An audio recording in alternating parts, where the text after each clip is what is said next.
আমি এটা খাওয়া স্টার্ট করব। এই দেখেন একটা প্লেটের মধ্যে আমি একটু ডিজাইন করে খিচুড়িটা বেড়েছি, আর এতে 1 পিস গরুর মাংস নিয়েছি। 1 পিসের বেশি আমি খাবো না, গরুর মাংস বেশি আসলে খাওয়া যায় না। এটা কালাভুনা করেছি। এখন আমি গরম গরম খিচুড়িটা খেয়ে নিব। আসলে খিচুড়িটা সবাই পছন্দ করে, বিশেষ করে বৃষ্টির দিনে বা শীতের সকালে খিচুড়িটা বেশি মজা লাগে। আজকে সারাদিনই বৃষ্টি হয়েছে, হঠাৎ দেখি বৃষ্টি শুরু হয়েছে, বুঝতে পারি না এখনও বৃষ্টি হচ্ছেই। এই বৃষ্টি যে এখনও কতদিন হবে এটা আসলে বোঝা যাচ্ছে না। যাই হোক, গরম পড়েছে প্রচুর।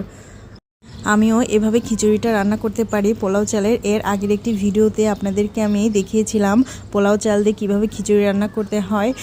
আপনারা চাইলে সেভাবেও রান্না করে হোটেলের বা রেস্টুরেন্টের স্বাদ উপভোগ করতে পারেন। তো আমি আজকে বাইরেরটাই খেয়ে নিচ্ছি। আমার কাছে কিন্তু খুব ভালো লাগছে। আসলে পোলাও চাল দিয়ে খিচুড়ি হোক, পোলাও হোক, যেটাই রান্না করে থাকেন না কেন সেটাই মজা লাগে। আর আপনারা চাইলে এই খিচুড়িটা নরম করেও রান্না করে খেতে পারেন। আমি যেটা খাচ্ছি সেটা একটু ঝরঝরে করে রান্না করা, খুব মজা লাগছে। আপনারা চাইলে এতে একটু ঘি মেখে খেতে পারেন। আমি সাধারণত খিচুড়ি, পোলাও বা মাংসের সঙ্গে একটু সালাদ খেয়ে থাকি। আর সালাদ আজকে নিতে ভুলে গিয়েছি, কিন্তু আমার ফ্রিজে এখনও টমেটো আর শসা আছে। আমরা প্রতিদিনই সালাদ খাওয়ার চেষ্টা করি। এটা খেতে খুবই মজা লাগে। আর রিচ ফুড বা স্পাইসি ফুডে সালাদটা বেশ ভালো লাগে। তো আমি খিচুড়িটা খুব মজা করে খাচ্ছি, আর ভেবেছি আমি এভাবে একদিন আবার রান্না করব, তাহলে ভালোই হয়। আর বাড়িতে রান্না করলে একটু বেশি করে রান্না করা যায়, ফ্রিজে রেখে বা পরে গরম করে এটা খাওয়া যায়। আপনারা কে বা কারা এই পোলাও চাল দিয়ে খিচুড়ি রান্না করেছেন বা খেয়েছেন আমাকে অবশ্যই কমেন্টে জানাবেন।